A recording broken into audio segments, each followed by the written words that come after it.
Ashama harka fuunee kabajamtootaa fi jaalatamtoota hordoftoota qaroo miidiyaa oduu fi odeeffannoowwan keenya kan guyyaa har'aa qabannee isiniif dhiyaanneetiin jirra.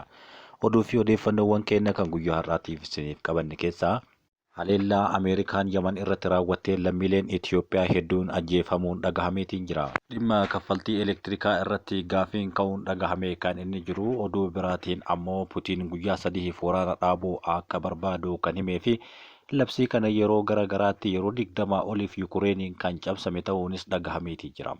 Oduu kanaa fi kanneen biroo qabannee isinitti deebinaa hanga xumuraatti waliin akka turtan asumaanis affeerra. Qaroo miidiyaa laayik, sheer, sabiskiraayib gochuun yaada keessanis karaa koomentiin biraan gahaa, waahillan keessanis biraan gahaa jechuun barbaanna. Daballiin gatii dhiheessitoota humna ibsaa fedhii fooyya'insa gaafii kaasuun dhagahame. Oomishtoonni biyya keessaa galteewwan bu'uuraa humna ibsaa elektirikaa Itoophiyaa qaala'insa gatii jijjiirama sharafa alaa fi baasii geejjibaa dabalataa dhufuun isaa hojii isaanii irratti dhiibbaa guddaa waan geessiseef tajaajila humna elektirikii Itoophiyaa caasaa gatii isaa akka fooyyessuuf gaafataniiru. Gaafiin kun waltajjii marii dhiheenya kana tajaajilichi qopheesse irratti kan kahe yommuu ta'u, oomishtoonni imaammanni gatii amma jiru baasii oomisha dabaluu isaatiin itti fufiinsa kan hin taaneef amma immoo yaaddoo isaaniitti akka ta'es kaasaniiru. Keessattuu gatiin meeshaalee jallisii haalaan dabaluu isaa ibsuudhaan galteewwan irra caalaan isaanii biyya alaatii waan galaniif jijjiiramni sharafa alaa fi baasii geejjibaa dabalatee biyyattii irratti yookaan oomishtoota kanneen irratti miidhaa guddaa geessisaa waan jiruuf kan isaan dubbatan. Dhiheessitoonni kunneen iftoomina guddaa fi sirreeffama gatii tajaajilichaatiif deebii saffisaa akka kennamu kan gaafatan yommuu ta'u, dhaabbanni humna ibsaa qabeenya biyya keessaa oomishamu ilaalchisee wantoota barbaachisoo ta'an hunda tilmaama keessa akka galchuu fi jijjiiramni guddaan yeroo tuumamu yookaan yeroo uumamu sirreeffamni gatii akka taasifamus asumaan yaadachiisaniiru. Itti dabaluunis tajaajilichi dhimma kana irratti hubannoo ifa ta'een kan hojjetu ta'uu yoo ibsu, kana irratti garuu gaafii warri gaafatan deebii osoo hin argatin hafeera jechuunis kaahaniiru. Haleellaa Ameerikaan mooraa baqattoota Afrikaa Yaman jiru irratti raawwattee namoonni 68 ajjeefaman. Namoota kanneen keessaa lammiileen Itoophiyaa hedduun akka jiranis gabaasni kun eereetiin jira. Miidiyaan warra Huutiitiin hoogganamu mooraa baqattoota Sa'aadaa keessatti argamu bakka baqattoonni Afrikaa tursiifaman yookaan keessa qubsiifaman irratti haleellaa raawwatameen lubbuun lammiilee hedduu galaafatamuu dubbateera. Haleellaa Ameerikaan qilleensarraan Yaman irratti raawwatteen yoo xiqqaate namoonni 68 hanga kaleessa galgalaatti ajjeefamuun dhagahameera. Haleellaan kun giddugala baqattoonni Afrikaa irraa godaanan keessa tursiifaman ta'uu TV'n garee Huutiitiin deeggaramu yookaan hoogganamu ifa godheetiin jira. Bakki mooraan kun itti argamu Sa'aadaa kan jedhamu yommuu ta'u, kaaba lixa Yaman kutaa hidhattoonni Huutii to'atan keessatti kan inni argamudha. TV'n Huutiidhaan durfamu Al-Masirah akka gabaasetti namoonni du'aniin alatti namoonni 47 irra miidhaan cimaan akka gahes gabaasa kana keessatti eeree jira. Giddugalli Sa'aadaa erga haleellaa qilleensarraa Ameerikaan barbadaa'een booda reeffi namoota hedduu caccabaa gamoo jalatti kan argaman yommuu ta'u, haleellaa kana ilaalchisee gama humna waraanaa Ameerikaatiin hanga ammaatti wanti dubbatame garuu osoo hin dubbatamin hafeera. Haleellaan kun erga ajajni giddugaleessaa Ameerikaa iddoowwan hidhattoonni Huutii jiran 800 caalan irratti xiyyeeffatee haleellaa raawwachuu jalqabee kan dhagahamedha. Xiyyeeffannaan kun erga pirezidaantii Doonaald Tiraamp bitootessa 15 irraa eegaluudhaan haleellaa qilleensarraa cimaa garee Huutii irratti akka raawwatamu ajaja baasanii isa guddaa ta'uunis gabaafameera. Ibsi ajaja giddugaleessaa Ameerikaa irraa as bahe akka agarsiisutti garuu haleellaan qilleensaa kanaan loltoonnii fi ajajoonni garee Huutii kanaa dhibbaan lakkaa'aman akka ajjeefaman kan katabe. Qondaalli gameessi sagantaa misaa'elaa fi diroonii Huutii deeggaruu kanneen ajjeefaman keessatti akka ibsamanis warri Ameerikaa kaahaa jira. Aangawoonni Huutii ammoo haleellaan kun lubbuu lammiilee nagahaa kan galaafatee fi keessumaa godaantota Afrikaa irraa dhufan akka dhuman gabaasanii miseensota isaanii keessaa ammoo namni muraasni ajjeefamaniiru jechuudhaan mirkaneessaniiru. Ji'a kana gara jalqabaa ministeerri fayyaa Huutii haleellaa qilleensaa Ameerikaan walitti fufiinsaan raawwatteen namoonni 74 ajjeefamuu fi 171 madaahuu ibsee ture. Ji'a darbe pirezidaantii Doonaald Tiraamp haleellaa qilleensaa guddaa iddoowwan to'annaa Huutii jala jiran irratti kan labsan yommuu ta'u, Tiraamp gareen kun akka hafuura baafachuu dadhabu goona jechuudhaan dhaadatee jira. Akkasumas Iraan garee kana hidhachiisuu akka dhaabdu kan akeekkachiisee fi Iraan ammoo gama isheetiin gareen kun tumsi himata jedhu irra deddeebiidhaan kan haaltee jirtu. Ajajni giddugaleessaa Ameerikaa ibsa baaseen hanga galma hedame yookaan kan barbaadame ga'anitti haleellaan kun kan itti fufu ta'uu ragaa baheera.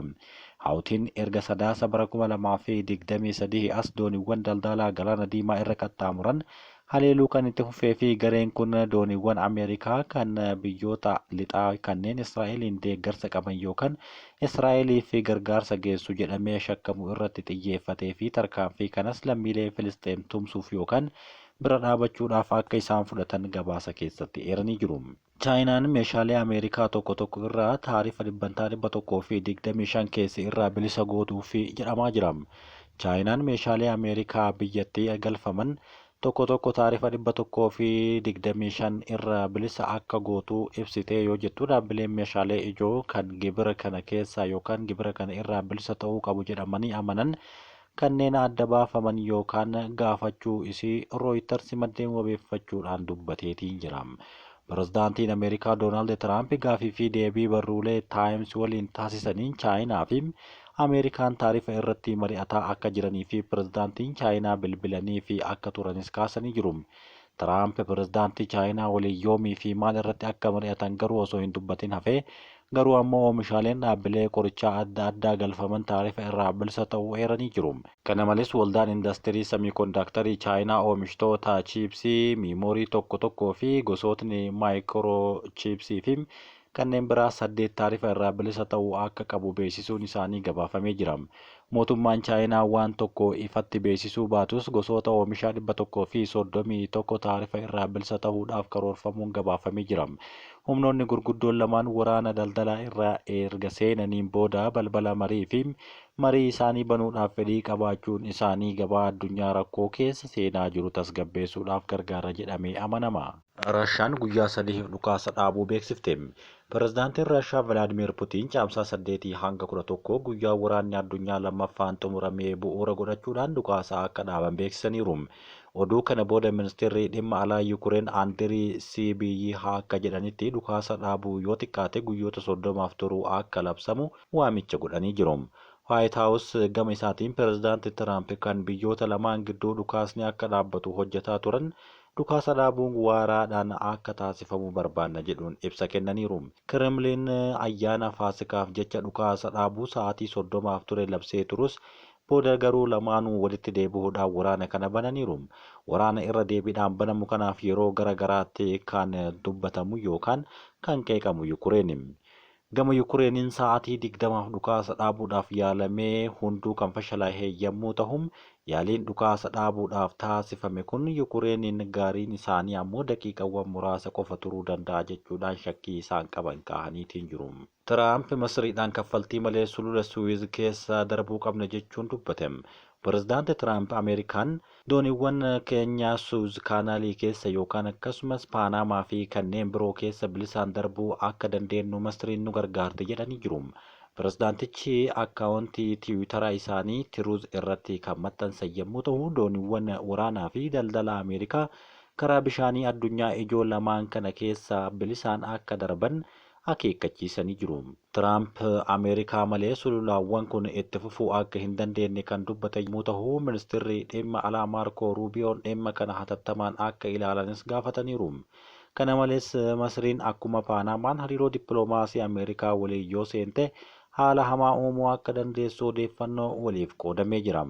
Doonaald Tiraamp erga aangootti dhufanii as irra deddeebiidhaan Paanamaa fi Giriinlaand akka gara ofiitti dabalan doorsisaa turaniiru. Amma garuu sulula Masrii fi Suwiz kaanaal kaasuu kan eegalan yommuu ta'u namoota siyaasaa Kaayiroof abjuu halkanii ta'a jedhamee eeggamaa jira. Giddugaleessa bahaa keessatti michuu Ameerikaa ijoo kan taate Masriin yaada Tiraamp kanaaf liqii guddaa qabdi jechuudhaan xiinxaltoonni hedduun kaasaa jiru. Ispeenii fi Poorchugaal keessatti ibsaan baduun rakkoon guddaan uumamuun dhagahame. Kutaalee Ispeenii fi Poorchugaal hedduu keessatti ibsaan baduudhaan rakkoo uumaa jiraachuun dubbatamaa jira. Sababbiin isaa hanga ammaatti kan hin beekamne yommuu ta'u biyyoota ollaa lamaan kana keessatti miiliyoononni akka ifaan badeen rakkoo hamaa keessa seenanii jiru. Akkasumas intarneetii fi neetworkiinis kan bade yommuu ta'u imalli baaburaas adda citee jira. Ibsaan tiraafikaa hojjechuu waan dhabeef magaalota keessatti konkolaataan akka hamaa wal cinquunis dhagahamee jira. Haleellaa saayibarii ta'uu danda'a jedhamee yaadni kaahamaa kan jiru yommuu ta'u, aangawoonni Ispeen gama isaaniitiin kun sirrii miti jechuun kuffisanii jiru. Bakka muraasatti ibsaan yeroo ammaa kana deebi'aa kan jiruu fi guutumaan guututti garuu biyyattii keessatti deebisuudhaaf sa'aatiiwwan yookaan ammoo guyyoota fudhachuu danda'a jechuudhaan himamaa jira.